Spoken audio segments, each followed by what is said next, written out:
നമസ്കാരം.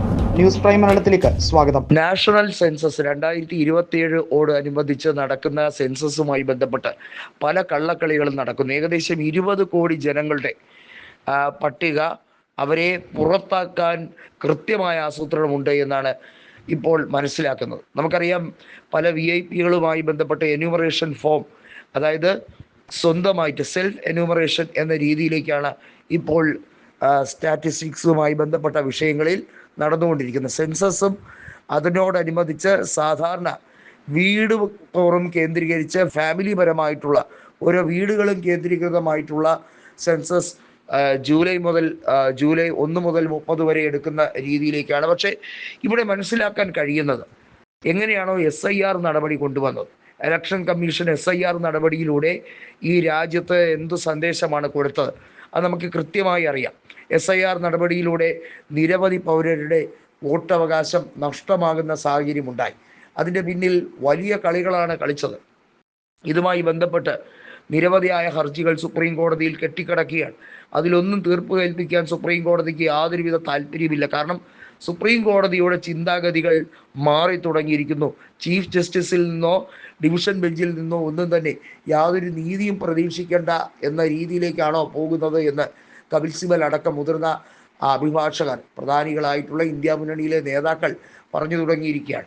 നാഷണൽ സെൻസസിലൂടെ ഇന്ത്യയിലെ മൊത്തം ജനസംഖ്യ 150ഓളം എത്തി നിൽക്കുന്നത് നേരെ 130 കുറയ്ക്കാൻ വേണ്ടിയുള്ള നീക്കവും ഇതിൻ്റെ പിന്നിൽ ഉണ്ട് എന്നൊക്കെ പറയുന്നുണ്ട്. എന്തായാലും ദക്ഷിണേന്ത്യൻ സംസ്ഥാനങ്ങളിൽ ഇത് ഏതൊക്കെ രീതിയിലായിരിക്കും ഡീലിമിറ്റേഷനുമായി ബന്ധപ്പെട്ട് സെൻസസിന് ശേഷം നടപ്പിലാക്കുക എന്നുള്ളത് ദക്ഷിണേന്ത്യൻ സംസ്ഥാനങ്ങൾക്ക് ഒട്ടനവധി ആശങ്കയ്ക്ക് വകയിരുത്തുന്ന ഒരു കാര്യമാണ്. ഏതായാലും സൗത്ത് ഇന്ത്യൻ സ്റ്റേറ്റുകളുമായി ബന്ധപ്പെട്ട പ്രശ്നങ്ങളിൽ ഐക്യത്തോടെ തന്നെ മുന്നോട്ട് പോകാൻ ഇനിയുള്ള ദിവസങ്ങളിൽ കഴിയും. കാരണം കേരളത്തിൽ CPIM ഭരണം ഏകദേശം എല്ലാ രീതിയിലും അവിടെ തകർന്നടിഞ്ഞ് CPIM ഇനി തിരിച്ചു വരില്ല എന്ന് ഉറപ്പിക്കാൻ കഴിയുന്ന സാഹചര്യമാണ്. അതുപോലെ തന്നെ തമിഴ്നാട്ടിൽ TVK കോൺഗ്രസ് സഖ്യമാണ്.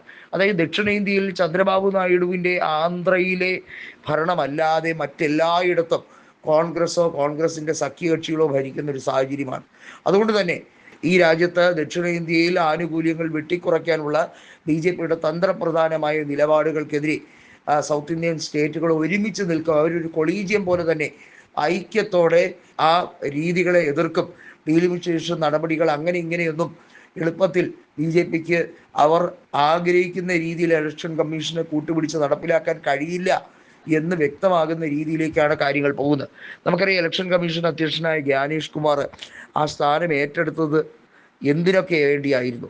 ഒരു മുതിർന്ന സിവിൽ സർവീസ് ഉദ്യോഗസ്ഥൻ എത്രത്തോളം തരം താഴാവുന്ന അവസ്ഥയിലാണ് പോകുന്നത് എന്നുള്ളതിൻ്റെ ഏറ്റവും ഉത്തമ ഉദാഹരണമാണ് ഇപ്പോഴത്തെ ഇലക്ഷൻ കമ്മീഷൻ്റെ നയങ്ങൾ എന്ന് പറയുന്നത്.